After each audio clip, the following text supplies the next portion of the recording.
মাছগুলো আমি ধুয়ে বেছে নিয়েছি। এবার মশলাগুলো দিয়ে দিলাম, জিরে, ধনে, হলুদ, পেঁয়াজ, রসুন, আদা সব বেটে মশলাগুলো লেবুর রস দিয়ে মেখে দিলাম। তাতে আছে কাঁচা লঙ্কা কুচানো, নুন একবারে দিয়ে মেখে এটা আধা ঘন্টা রেখে দেবো।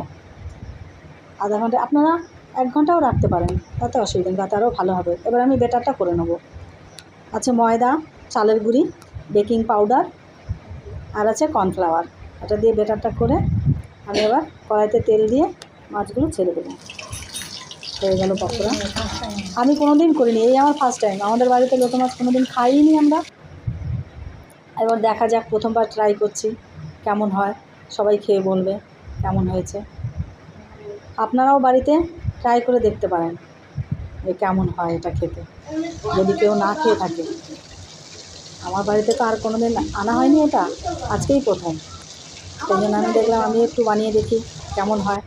হ্যাঁ, আমি বানিয়ে নিলাম, দেখি সবাই খেয়ে কি বলে। আমার হয়ে গেছে পকোড়াগুলো। কেমন হয়েছে? বাহ, সবাই বলেছে